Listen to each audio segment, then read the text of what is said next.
to introduce you to my colleague, Dan Beckley. Hi, everybody. I'm really glad to be here.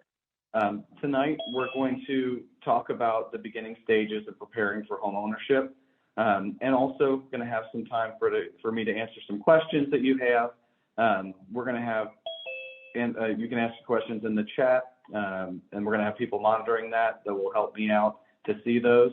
And then I'll stop a few times during the presentation as well so that we can talk to you and get some information on what you need to know about. So I'm going to go ahead and proceed.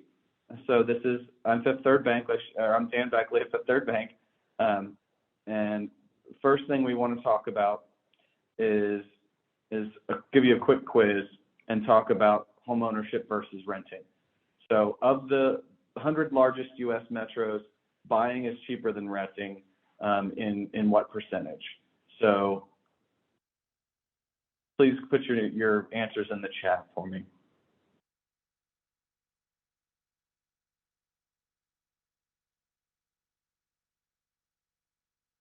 And if you guys can let me know what answers are coming through the chat. We have a couple of, well, actually, it looks like everyone has selected B, 92. Okay. Looks like 92. Okay. Well, surprisingly, the answer is C. One of the main reasons that it's cheaper than renting is you have to think about the fact that if a landlord's going to run a business, he's going to have to cover he or she is going to have to cover all of the expenses to that property. So, and then also there's profit. So you're paying their mortgage, you're paying their taxes, you're paying their insurance, you're paying for them to fix the roof, you're paying for them to maintain the property. So all the things that you could be paying for yourself, they're charging you for in that rent. And then they're also adding on top of that their profit so that they can make money from there. So typically and almost everywhere that you look, it'd be cheaper to buy than rent. So let's ask another question about real estate agents. What's the typical commission on the sale of a home?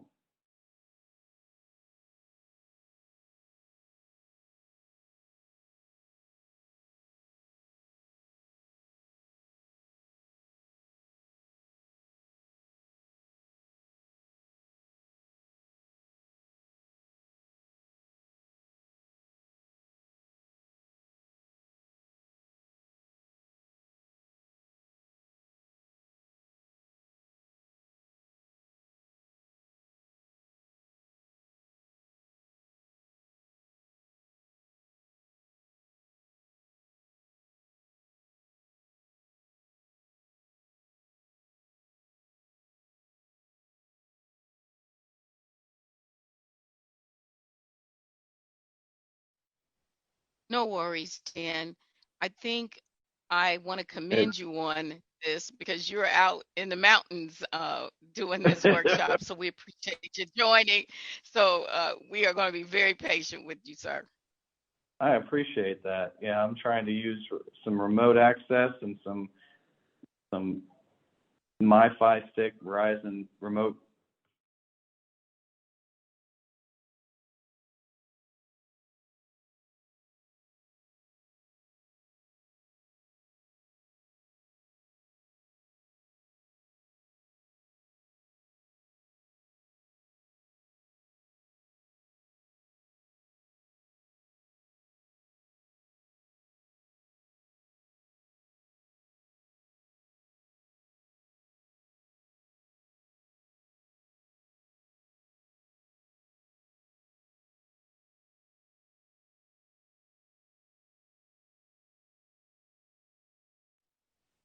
So while you're working on that, we'll just have some dialogue going back and forth if you aren't able to get this going. There you go. You got it. Yep, we're back. All right, cool. Now I know what not do. Yes. All right, so it's Next we're back. question. Sorry about There that. we go. So 6% is typical in a lot of markets, and that's shared between the buyer and the buyer's agent and the seller's agent. That's why we bring this up, is because a lot of people, one of the discouraging factors is that they think that they don't have enough money to pay a real estate agent, which is not something that you have to do as a buyer. in most places. Some agencies out there charge a small fee for buyer representation, but it's nowhere near a percentage of the property's value or anything like that. Almost all of that income going to the real estate brokers and real estate agents is going to be from the seller in that listing agreement. So the next thing we want to talk about is home ownership right for you? Is this the best tool to use to build wealth for your family? We live in a capitalistic society, so if you don't have capital, then you don't get to play that game. So we want to build wealth in our family so that we can give more and more opportunities for growth in our family. Maybe be able to have extra money to pay for college and education, to open a business. All these things can be reached with generational wealth built with equity by owning land and owning real estate, owning your own home, and using those funds, to pay for your mortgage instead of paying for your rent. At the end of 30 years, you don't own anything with rent, but at the end of 30 years, you're going to have a home that's free and clear and that you can pass down, to people in your family. So the advantages to owning is you're going to build wealth, like I was talking about. You'll have a sense of community because homeowners tend to care a little bit more about their neighborhood. You're going to stay there a little bit longer, typically. You have the freedom to decorate, to change things, to make improvements, to remodel. You're not dependent on the landlord for maintenance. So I know that there's a lot of people out there, including myself when I was a renter, that you had something break and you had to wait on a landlord to get someone to come out and fix it. And that can cause a lot of problems for you. Same thing on the other flip side, though, is you're responsible for that maintenance. So if something does break, there is no landlord to call. You're going to have to maintain that property yourself. Your property taxes are going to be your responsibility. But typically, if you have a mortgage, that's going to be included in your monthly payment. And so just like I was saying that those taxes are going to be factored when the landlord creates your rent amount, the same thing is going to be for your mortgage. It's going to be part of your monthly expense. And you're not going to be as mobile. It is a little bit harder to move. If you move frequently, then it is going to be a little harder to be able to sell that house, buy a new one, and sell a house and buy a new one over and over again. Okay. On the sides of rent, there's no responsibility or little responsibility for the maintenance. It is easier to relocate, but you don't have any tax benefits. You're not gaining any equity. You got no control over rent increases. Whereas you could get a fixed rate mortgage and the only thing that can change is your taxes and insurance costs. Rent, they can change it up as soon as the lease is over. Then they can raise that.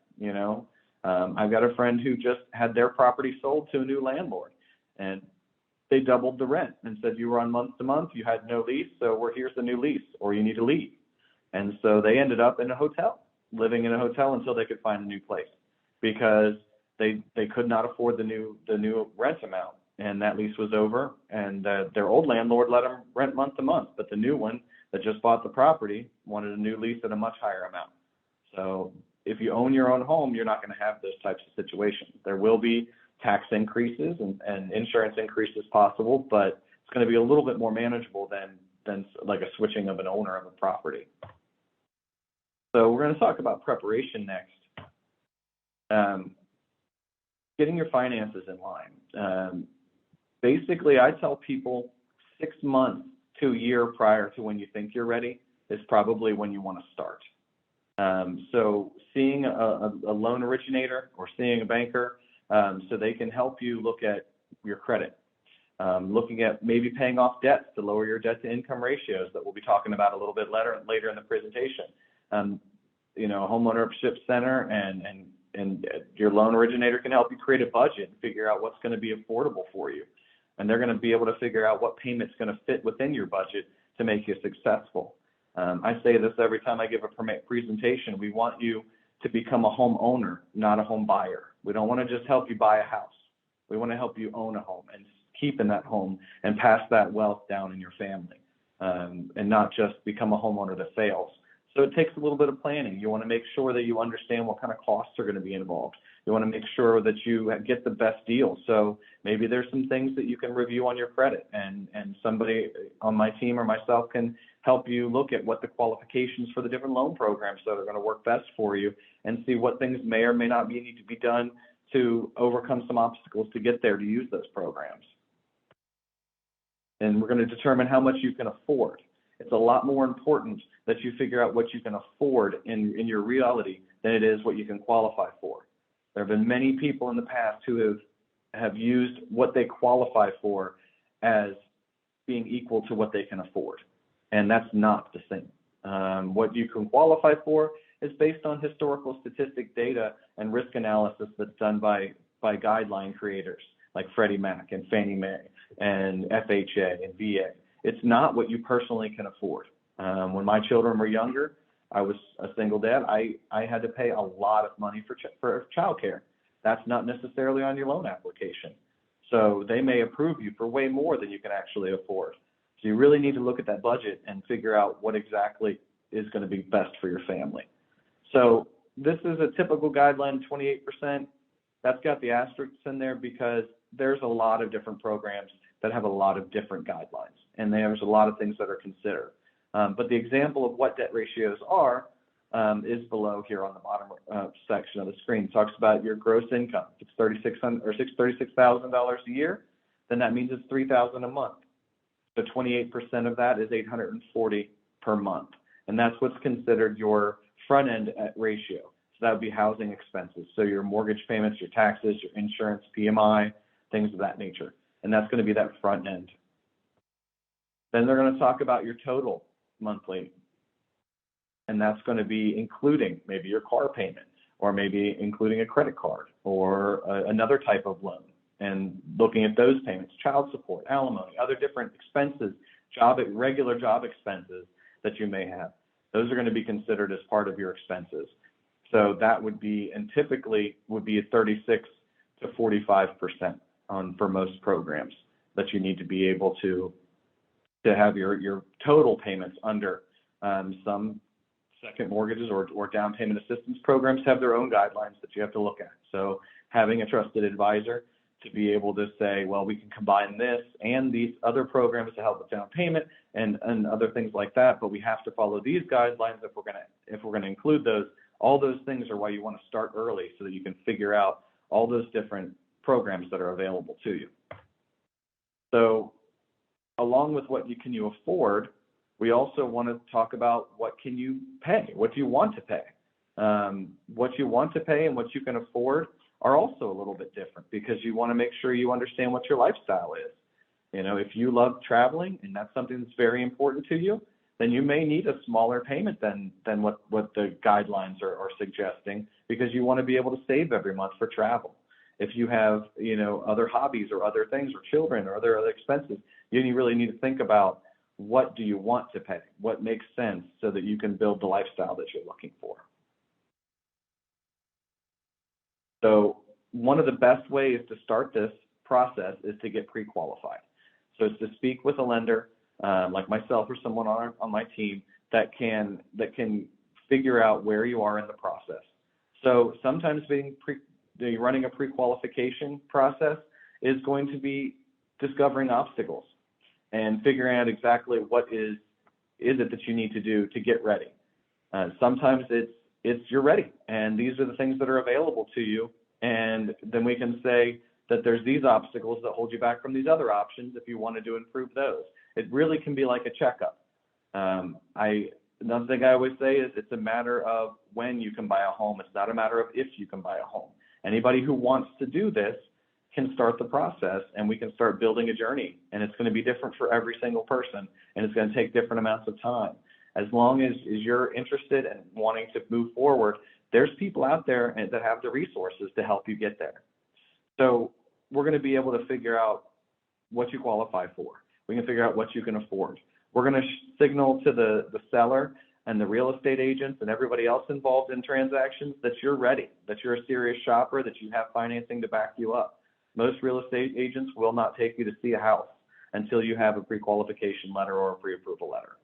So what you want to do is you want to talk to multiple financial institutions. You want to look at what programs are available. Is this a fixed rate? Is this adjustable? What is the APR, which is what they calculate the rate, the point fees together. You want to find out what the down payment requirements are. You want to find out what down payment assistance is out there to cover that and help you cover that. Because there's been many transactions that I've done in my career where my customer had very little to nothing that they had to put into it, because we had several different programs that we could stack together to be able to assist them in buying that house. So we want to find out what's out there and start ahead so you can prepare for that. Also, you want to find out, does your mortgage contain, or does that mortgage program have private mortgage insurance? And private mortgage insurance is an additional insurance that covers in case of default. It allows banks to give lower down payment programs. In FHA, it's called mortgage insurance premiums. In most of the conventional loans, it's called PMI, or private mortgage insurance. And that, what it does is it helps pay back some of the losses if a bank has to foreclose. That's something that banks don't want to do. We do not want to be in the business of owning real estate. So when we have to foreclose, it does end up costing us a lot of money. We do end up taking the house and to recover some of it, but the PMI helps us recover some of the other amounts that are going to be lost. So the next thing that you're going to want to do is create a wish list and figure out what it is that you need for your house, and figure out what it is that you want. So if you have children, then it's very important that they go to a certain school district. That might be something that's a need for you. And you want to look at the crime rates. You want to look at what amenities are around. Is there shopping? Is there a gym that's close? Is there a rec center? Is there places like that you need in your life? What your commute times look like? Is this going to add a bunch of expense to your life because you have to drive so far to get to work? And that sort of things. And then look at the house, what you want and what you need. How much space do you need? How many bedrooms? The location, what type of property? Do you need a ranch because you have, a situation where stairs are not good for you? Do you want a condo that has a pool and a gym and a community room? What kind of things are important? And then figure out, of all these things, what would be nice and what you really, really need, because unless you're going to go into new construction, it's going to be very difficult to find a perfect house for everyone. So you're going to have to see what's going to suit your needs the best. One of the most important things that I can stress is that you use a real estate agent. For a buyer, you do not pay that real estate agent in most all situations. And that is like your attorney in court. That's the person who's there to back you up. That's the person to understand the laws, understand the contracts, understand the process, making sure that when you agree to things on the contract, that you're able to follow up with them. Because there are certain contingencies on a contract, and if you're not able to meet them, then the contract can be terminated by the seller, and you could be at a loss, and that would be bad for sure. So you want to ask your friends and family for referrals, seek out experience and commitment, make sure that it's a person that you can communicate with well, someone who fits your personality, interview several of them, and then decide what one makes the most sense for you, if they have specialty for different areas. So that you can, if you're shopping in certain areas, you want to make sure that the real estate agent is familiar with those areas. That can tell you information that they know, that they can look in the house and help you determine whether it's going to make sense or not, even before you spend money on inspections and application fees and things like that. The real estate agent is there to represent you. And so a lot of people will call the listing agent and they will ask them to show the house. And that listing agent is the person that is originally representing the seller. The metaphor I use for that is taking the prosecuting attorney to court to defend you. That doesn't make a whole lot of sense. They already have their primary directive is to try to convict. So you don't want to have them representing defend you at the same time. You want to have your own person who's going to know the laws and understand the contracts so they can support you and have your best interest in mind first instead of the sellers. So I talked about the other points on here already. I'm going to go ahead and skip to the next screen. We're talking about Dan, inspections. Yeah, go ahead. Dan, I just want to ask you, can you give a scenario where an individual did not have a real estate broker and how the deal may have gone bad for the buyer? Sure. I mean, I've seen that happen with land contracts where their land contract was written very, very, very much in the favor of the seller, and they lost out and got foreclosed on by the seller, and the seller was able to keep all the money that they had in there. I've seen people, buy a property where the seller was representing, or the seller's agent was representing both, and it was very clear to me that the seller was the one that was being represented, and the buyer was kind of going in blind. You cannot expect your lender, even though we're familiar with contracts and we're familiar with real estate law and we're familiar, we are not allowed to represent you as a realtor. We're not licensed for that. We're licensed as mortgage originators. So we can't help you write the contract. We can't approve you and give you legal advice because we don't have those licenses. So, you really need to have somebody who's an expert because it can end up very poorly for you. I've had situations where a person had a bad realtor, and they didn't tell them that they had to have their inspections during a certain 7-day period for the contract. And so they missed the inspection period. So then they didn't have any right to talk to the seller about the things that were found in the inspection. So it's really important to have a good person who is going to be able to guide you through that process and make sure they're checking on you at every step, So you want to do a personal inspection where you go and see the property and you do your own walkthrough and you see, well, what can you see? What can your real estate agent see about the foundation, the roof, evidence of leaks, basement, the attic? Are they okay? Is there any, energy efficiency improvements? How's the electrical, the plumbing? You want to take a good look at that, but you also must, in my opinion, it's not required by the lending, but you must have a professional inspector go in there. I have been in the business a long time, and when I went under contract for my first home, I had 2 houses that I went under contract. I had an inspection, and I walked away from them because after the professional looked at it, he saw some things that I never would have seen because that's not where my talents lie.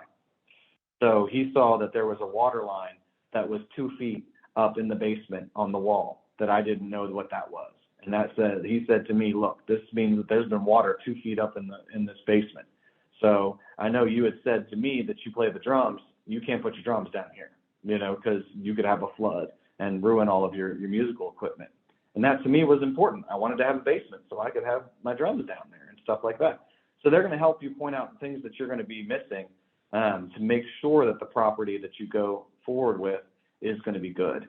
Another thing too, if you don't have an inspection, the appraiser may pick up on items that are not going to be acceptable to you or the lender. And then you don't have any warning for that and you're already out of inspection period, and that can make the deal go terrible from there as well. So Dan, I'm sorry, real quick, there was a question in the chat I'd like to throw in here too, if I could. There was a question. It's a good point to stop. If there is a fee to work with Fifth Third, and can Fifth Third help with investment property? There are fees. However, none of these fees are paid up front. So if you want to meet with myself or someone on my team and we want to look at doing a pre-qualification, we want to get prepared, we don't charge any fees for that. However, when we do the actual lending and there's a live application and there's a live loan and a live contract, then there are going to be appraisal fees, there's going to be title fees, there's going to be bank fees, credit report fees, and other stuff. But none of that is charged up front. Those are everything but the application fee is collected at closing, and that application fee is not collected until we have a live deal. We have live contract with a buyer and seller agree on the terms, and we're moving forward. A lot of those costs, though, can be covered by different programs that I mentioned earlier. So we have down payment assistance programs. We have internal ones. We have 3,600 that's available from Fifth Third Bank upon qualification on income and location. We have right now FHA and VA and USDA, and even our construction program 203K with FHA have $1,000 credit that go towards closing expenses. There's different grants in different areas from different nonprofits. There's government grants from different city organizations. There's a lot of ways to cover those costs. That's for that first part of the question. That almost all of those programs that I discussed, though, are going to be for owner-occupied property. So the intent of all those programs are to make homeownership possible. So you can buy a 1 to 4 family house, and different programs will help you do that. So like our programs internally, they can cover all the way up to a 4 family. But then the American Dream Down Payment Initiative in Cincinnati, that's for 1 family or single family houses only. So you'll see different restrictions on different programs. But if you wanted to kind of bridge the gap between home ownership and investment, buying a multifamily is something that's also available to you with different programs to get that started. We can certainly help you with investment property. Investment property does have a little bit higher credit guidelines. It has quite a significant difference in down payment that's needed, but that's something that we can definitely help you with as well. Do you have any other questions or any questions on Facebook? I don't see any questions on Facebook right now. Okay, cool. So I will tell you that the slide that's up right now, 7 keys to negotiating your deal, I feel that it's a little bit outdated except for the first part. So know your market trends. That's really important, okay? Because you need to know what's going on. Right now, in most all markets, you've got a lot of buyers trying to buy very few houses. So the rules that applied in different other markets in the past are not the same. There's not going to be a lot of negotiating going back and forth on price. You're going to put in a lot of different bids, and there's going to be multiple offers on almost every single transaction, is what I've experienced recently. So you need to listen to your experts. You need to talk to your real estate agent to understand the market that you're purchasing in. You need to talk to your lender about what needs to happen for different properties and make sure that those two are working as a team. It really is a huge benefit to have your team in lockstep. You've got a housing counselor, you've got a loan originator, and you've got a real estate agent that are all on that same team communicating, helping you get to those next steps. So you've got to be competitive in this market. And when you offer something, always ask for something in return. That's a little outdated right now. You got to ask for what you want to ask for, but you've got to be willing to accept what's available in this current market. Low offers in every market, they just don't make a whole lot of sense. People think, well, that just gives me a long way to negotiate. But, a seller has got a real estate agent typically who has already told them what those houses that are looking like their house and acting like their house and seeming like their house are selling for. So they know what the market supports. So your real estate agent should also be able to explain to you what the market looks like and give you what's called a comparative sales analysis. So they can, it's not an appraisal, but it's a very similar process to an appraisal, to where they're looking at the different houses in a different market that are going for what prices, that have what differences, and they can make adjustments for that. So you can see, what is this house probably worth when it comes down to the appraisal, so that you can make a reasonable and competitive offer, and you're not just going to miss. I would say that keeping your emotions at bay is important, because something that I learned at one point in my life trying to buy a house was that I thought I was being smart, and I knew that house wasn't going to appraise for a certain amount, and so I lost a house that I really wanted for $2,000. And typically, even in the rising rate environment, $2,000 is going to be a difference in your payment of about $5 or $6 a month. Yeah. That's it. It's not a lot. You're stretching your loan typically over 30 years, and it's not going to be a lifestyle changer. So, make sure that you're making a competitive offer, and understand the seller's motivation. Because if they're desperate to move, then they may be a little bit more likely to negotiate with you. But in a situation where the market's like it is right now, they have so many offers. I've got a lot of real estate agents that are telling me that they list a house, the next day they start taking offers, and then they make a decision 5 days from then based on those 30 offers that they received. And then they just say, you better submit your highest best, because we're going to pick one of these and we're not negotiating. So that leads me to one thing too, is a lot of people are frustrated in the market right now. and it is a difficult market. But this is so important. Owning home is so important. It can be a not only a life-changing, but for your whole family and generations to follow. So what I tell a lot of people who are getting frustrated and who are saying it's not a good time is you better be ready when it is a good time then. If you are looking right now and you are not finding what you want, or you're getting beat out on offers, that's fine. Keep at it. Stay ready, because the market could shift at any moment. There was not, even the biggest experts were not predicting the markets to be the way they are right now.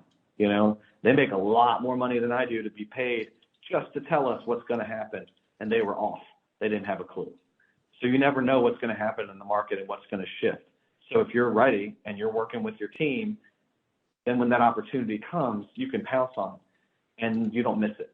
Because I have had so many people who told me, well, I'm not ready to do that. I'll get to it eventually. And then they called me and they say, we're ready. We found the house we love. And they're not ready because they didn't know. They didn't prepare. They didn't do what we're talking about today, which is getting in touch with your resources, getting pre-qualified, starting the process, find out what those obstacles are ahead of time, and stay ready so that when things shift, you are ready to get the house that's going to really help your family. That is the mantra, and Lynn put it in there. She says that of the FEC, the Financial Empowerment Center, is to stay ready so you don't have to get ready. And I am a testimony to that, because one of the things that I want you all to know is that baby boomers are retiring. We're downsizing, and as soon as we can find, or they build housing that's on one floor, smaller square footage, we're going to start to move. And when we start to move, really nice houses are going to come on the market. And if you're not ready, you'll miss them. It's a changing trend. So that's a market trend too, because the baby boomers are retiring quicker than they ever have. You never know when things are going to change in different markets. There's a lot of experts that are paid highly, like I said, to predict stock markets, to predict real estate markets, but you can't predict the future, So if you stay ready, then you're going to have a much better possibility. So I kind of talked about this before when we were talking about the early stages where you're doing the personal inspection and just checking things out. But just want to reiterate how important hiring a professional home inspector can be. They will find things that you might not see. And like I said, when I had a young child, when I bought my first house, one of them, I didn't have any clue that there was a lead-based paint problem that could have made my child sick, and caused, developmental problems with him. But they caught it, and we didn't buy that house. And I did spend, $400 on an inspection, or $300, I can't remember. It was a long time ago, but I spent that money, and I was really frustrated that I spent that money, but it also saved me a lot of money, because I would have really, to keep my child safe, I would have had to do lead-based paint remediation, which is costly. I would have had to completely redo the basement on the other one to make sure it stayed dry.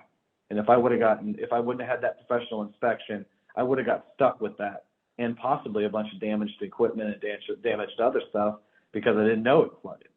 So just different things that are important. It's also very important that you go to the inspection. So when I've done inspections in the past, when I bought a home, I'm right there next to them. They will send you typically pictures, and they'll send you a detailed report that you can share with the seller and the real estate agents to negotiate. But it is so much more helpful for someone to just point and say, you see that right there?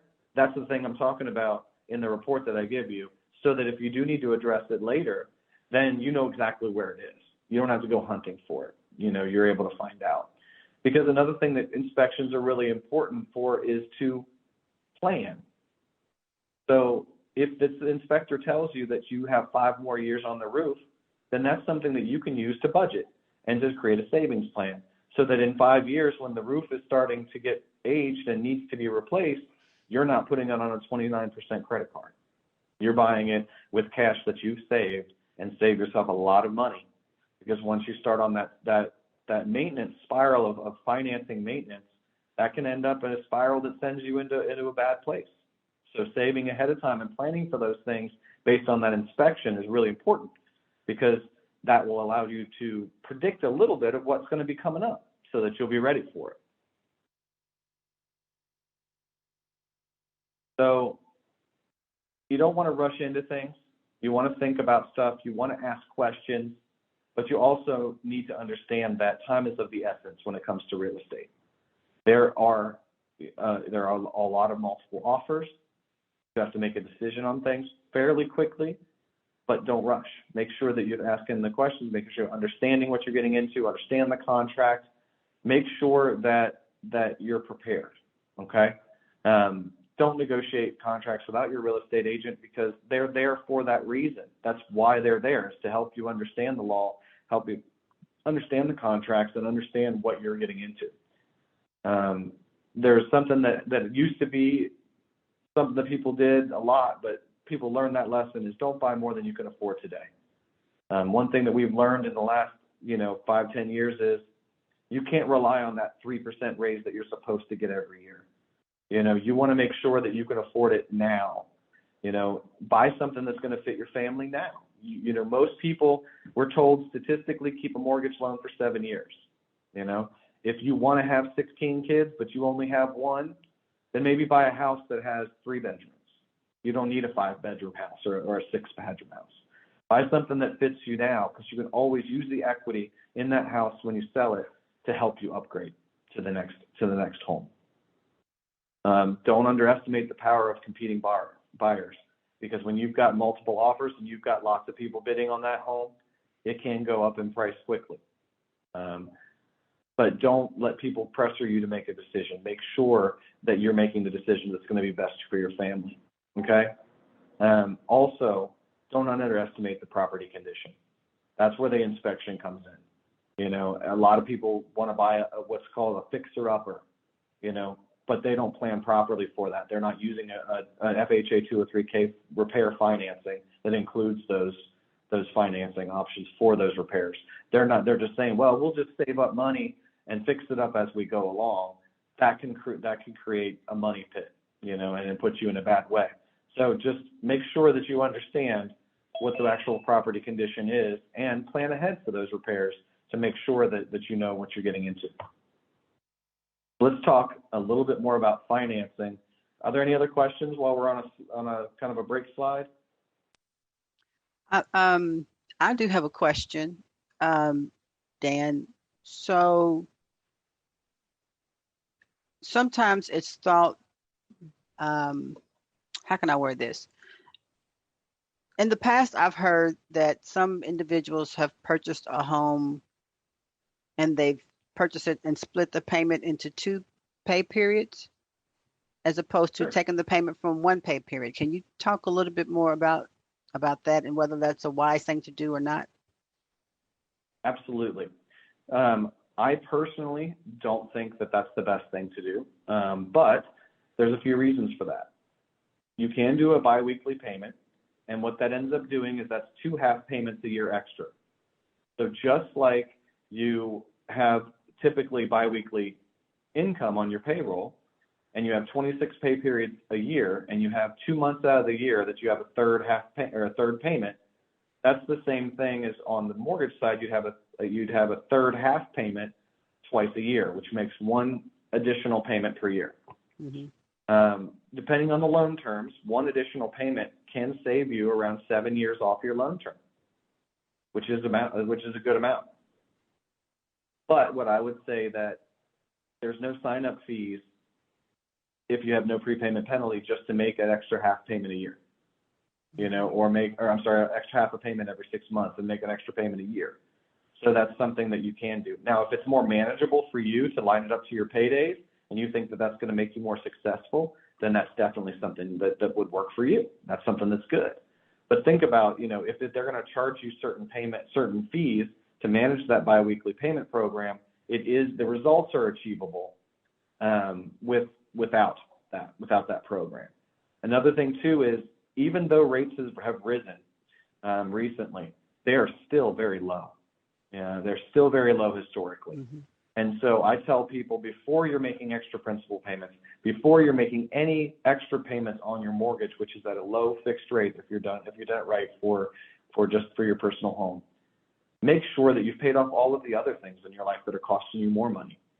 I've met people who have almost free and clear houses but then they got $20,000 on credit cards at 19%. They're like, I'm gonna get this house paid off. Well, stop. Pay off that 20% interest rate stuff that you got first. You know, your house doesn't gain or lose value in any way based on how much you owe on it. You know, it's based on the market. So if you've got a low fixed rate, just make sure that you have several different things in place before you pay extra money. You want to make sure that you have got your other bills that are more expensive interest paid off, because that's taking a chunk out of your income. Make sure that you have a savings account that has money in it for all those repairs that may or may not come up in the future, or emergencies, car repairs, you know, short-term unemployment, you know, disability, anything that could happen. You know, you want to make sure you have a savings account that is going to be there for that. And then you want to make sure that you're putting money into your retirement account. Because even if you're talking about a rate of 6% that you're paying as a mortgage, I'm not an investment advisor, but there are investment options out there that are fairly conservative that may make you more than that. So you want to look at long-term compound interest and compound dividends growing over 30 years may be much more beneficial to you being wealthy and having a retirement than being obsessed with paying off your mortgage as quickly as possible. Because I do know for a fact that if you invest the money now, it's going to be worth a lot more in 20 years than if you invest money in 20 years. So that's something to think about. If you build your wealth now over time, when you get to retirement and you do want to have a free and clear house and you do want to lower your expenses, you can use that extra money that you accumulated in wealth that you've been saving and letting grow versus just having a free and clear house and starting to have your retirement and your savings built later in life, because it's a lot harder to catch up. Okay, great. It looks like the questions are just rolling in here. I have another question if we have time for it. It says, Dan, how much longer? Let's get Dan through the workshop, and then we can answer all of them at the end, I think. Yeah, we can do that. Because I'm not sure. There isn't that much left on the slide, so okay. I'd be more than happy to fly through the end, and then we can just open it up. And another thing too is that my contact information is going to be at the end, so we might not be able to get to all your questions. And as soon as I get back from Scout Camp, because that's where I am right now, then I will be able to receive your emails and receive your phone calls. And be able to point you in to the right resources to make sure that every question that you have is answered. So let's talk about choosing a mortgage. You want to have a fixed rate mortgage on an owner-occupied home typically. You know, you want that to be a predictable mortgage rate and a predictable mortgage payment. An adjustable rate mortgage is a great tool for some things. You know, if you're going to buy an investment property like we talked about before, and you know that you're intending to flip that property and fix it up and sell it, then maybe you don't want to use a fixed rate mortgage because you know you're only going to have it for a short amount of time. If you know that you're going to pay off this house very quickly because you're going to sell your old house because you're downsizing, like Mario was talking about, sometimes an adjustable rate mortgage is a really good option for that because you're going to pay less over the short amount of time that you have that until your home sells. But if you plan on spending a good amount of time in that home and or you don't know how long you're going to be there, then a fixed rate mortgage is a really good option. So we have the FHA programs that have 3.5% down, that have a minimum score of 600. Okay, we have VA loans. We have our Fifth Third Community Mortgage, which comes along with a 3% down payment and a $1,500 closing cost credit, and then we can add in the down payment assistance program with Fifth Third, and then we can add in the down payment assistance programs that you may be able to get from other organizations. So there's a lot of programs, and that's not even close to all of the things that are available. That's why it's really important to have a trusted advisor that can talk to you about lots of options. There are a lot of mortgage folks out there that'll just say, oh, low down payment, you probably want an FHA loan. Okay, here's your FHA loan and move on. But there's a lot out there. So as you're looking at different loan originators, make sure that you're talking about different products, different options. Tell them about what your plans are. Are you going to be there for a long time? Is this a short-term home? What is the actual plan so that they can guide you to the right programs out there to make this the most successful for you? So you're going to be asked to gather documents when you apply for a loan. So you'll have your sales contract signed by the buyer and seller. We'll need your social security numbers. We'll need your employment information for the last 2 years. And it doesn't mean that you have to have one employer for 2 years. We just have to have 2 years worth of work history, so 24 months. Another thing that's been asked a lot of me is, well, what if I was laid off for COVID? As long as you have 24 months surrounding that layoff, then we can write a letter of explanation, and we can show that you're back to work and that you've got this, you're back on track, and we can explain what happened, and we can use that employment income. Sometimes you'll see that different loan programs require you to be back to work for a certain amount of time. I know conventional programs typically don't have that as long as it makes sense. And FHA, I think if you have an extended amount of time out of work, then they're going to want you to be reestablished for 6 months. You're going to need 2 years W-2s, or if you're self-employed, you'll need your full federal tax returns showing your rental income or showing your self-employed your business income. And we're going to use on self-employed the net amount after they have taken out expenses for you. So a lot of people have come to me over the years and told me that they made, $100,000. And then when I look at their tax returns after they wrote their expenses off, they made $9,000.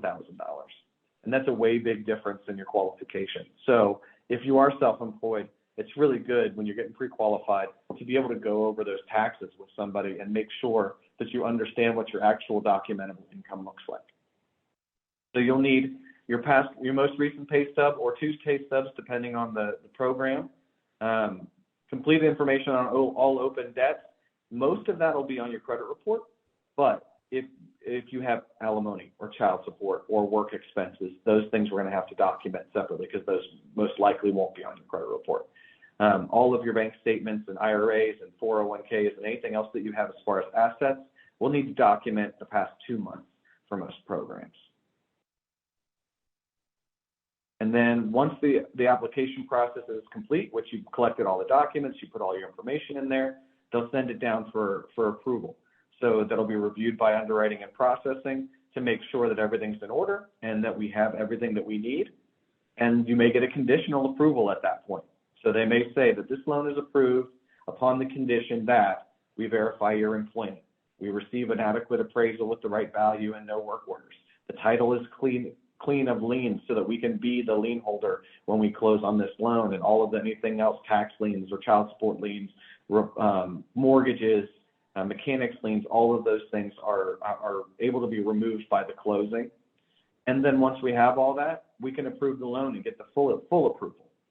So sometimes you'll get a very clean pre-approval or conditional approval, and sometimes there's a list of things that need to be done to further explain deposits on your bank statements or strange things on your pay stub that they need explained, or a gap in employment or an inquiry with another lender. Things like that will come up on those conditions. And sometimes if it's reviewed, it's found that there's not a way to approve it for that situation. Sometimes the title has a problem and it has nothing to do with you because the title, maybe there's too many liens on that property, the seller can't pay them and it's not able to move forward. So it can't clear the liens. That could be a reason it could be declined that's not you. Perhaps we found out about something that you didn't tell us about. There was child support, and we were not told that when we did the actual initial application. That could be something that you could be declined for. So it's really important that your loan originator gets all of the information and that you're very honest with them so that they can actually determine things up front and make sure that when it goes into underwriting, you've already caught as many things as possible. Another thing could be that the appraisal comes in bad. It comes in very, very low, or it comes in with unacceptable things about the property. It's got a foundation issue or a structural issue or a safety issue that would not be acceptable for lending. So that's some things that you might come across there. So talk about the closing table. So all of the necessary documents will be brought to the closing table. That does not mean that you need to bring your things that I talked about, your tax returns and all those. All those things are going to be brought by your closing or title professional, or in some states an attorney that's going to close that transaction for you. So they'll bring the closing disclosure. They're going to bring, that's going to explain all of the costs and all the amount due. And you'll see a copy of that 3 days before closing to make sure that you know what to expect. So they'll collect the down payment, the taxes, for the escrow, the homeowner's insurance, the processing, title fees, application costs, and other things like that will be collected at that closing.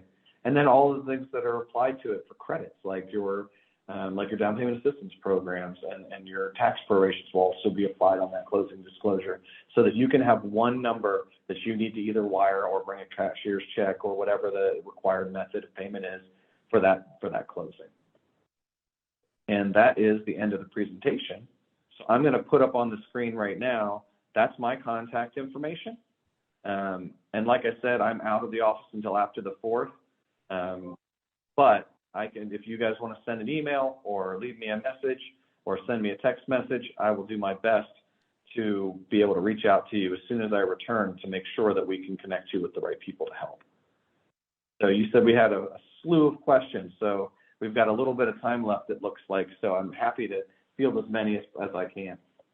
Okay, so this question was, does Fifth Third assume loan? So it looks like the participant or the attendee on the training has an interest in maybe assuming the loan of a relative. And if so, if Fifth Third does that type of loan, what would be the rate the person assuming the loan would have to pay, and how long is the process, and what documents are required? That is going to be different for a lot of different factors. So it depends on what type of loan. It depends on if that loan is held by Fifth Third currently. Most loans are not assumable because they want to credit qualify for the person who is buying the house. They don't want to have somebody assume that loan. So that's typically a no, that most lenders don't allow you just to assume somebody else. However, VA loans and FHA loans do have assumption clauses to where you can credit qualify, and there is a process, but that's going to depend on what, that specific program. Now, as far as the rate is going to be on an assumed loan, it's going to be the rate that's on that loan. So that's something that it's case by case that we're going to have to help investigate to see what the options are for that. And then I guess another follow-up question would be, what is the current interest rate? This is another, unsatisfactory answer that I'm going to have to give, because that really depends on the program. It depends on the credit. It depends on, the down payment that you're putting on there. It depends on the structure of it. So it's really important to discuss the specifics of your situation with a trusted advisor who can show you all the different options that you have out there. FHA and VA government loans are typically one rate that changes daily, and sometimes multiple times a day depending on the markets, until you lock it in. Once you lock in that rate, you lock it in for a certain amount of time to fund that loan. And once the loan is funded, then if it's a fixed rate program, it's fixed at that point. Right now, rates have been trending in the low to mid fives is on a lot of programs. But if you have poor credit, then it may be that your rate is higher. If you're looking for down payment assistance, like from the Ohio Financing Agency, and they're giving you down payment assistance, those programs have higher rates because there's more assistance involved. There's a lot of different variables, but that's why that pre-qualification is so important, because that can really give you an idea of exactly what financing is going to look like for you and what your options are for you, so that you can make the decisions on, well, should I make these changes so that I can get my credit to here, or I can get a down payment saved to here so that I can get these different options, or what I need to do from here to build that journey that I was talking about. Okay. Let me see. I think that was the only question. There was a lot of different comments, so I got excited because I saw a lot of different comments, but that's the only two questions that I see in here. I do have a question, the final question for you, Dan. If someone is interested in purchasing a home, what would you recommend or suggest being the first step? What they should consider first? The first contacts, in my opinion, are going to be one of two people. It's going to be a housing counselor who can help you prepare, and or a lender who can help you get pre-qualified. And they can go either direction. A lot of times I'll have people who will come to me and I will help them get pre-qualified. We'll find out where they are on that homeownership journey. And then we'll say, all right, well, it's a not now right now, because I never say no to people. I always say not now, and I'll say it's a not now right now because of 1, 2, 3, X, Y, Z, these things. So what resources can help you with that? I can refer you to somebody at this organization that's going to be able to help you with that piece. Or we need to look into some down payment assistance programs, because right now you've got everything you need credit-wise, your job's good, everything's good, but you don't have enough money saved. So let's talk about savings programs. Let's talk about, closing cost fee waivers. Let's talk about different down payment assistance programs through different organizations and build that plan. So those two resources, I would say, would be the housing counselor or a lender would be the best places to start, and they can kind of refer those two directions to figure out what the best journey is going to be for you, or the best course, because everybody's going to have a different story, everybody's going to have a different situation, and everybody's going to have a different path that's going to look a little different. Okay. I've got a question, Dan. Okay. I've got a question. Dan, you talked a lot about what the process looks like. Is this process virtual? Is this an online process? What options do prospective home buyers have in order to applying for a loan? That's a great question. So we have so many options, at Fifth Third Bank. We have got a mortgage portal to where you can upload all your documents online. We can send you a link. If you contact me through the contact information on your screen, I can send you a link to where you can apply online, and then myself or somebody on my team will be able to process that application and get back to you on the phone or by email, or set up a virtual call on WebEx, which is similar to Zoom, to where we can even be on camera together and look at stuff and on paper. You can point to stuff. We can meet. You can also meet at any one of our branches with a mortgage loan originator who can sit down with you face to face. So there's just so many options. You're not limited to just going to a bank and meeting somebody. You can do a hybrid of all of those things too. I've had people fill stuff out online, and then we preset an appointment to where they came in to talk about the results. Sometimes that's a phone appointment. Sometimes it's an online meeting. We can help you in any of those different ways, and in any combination as well.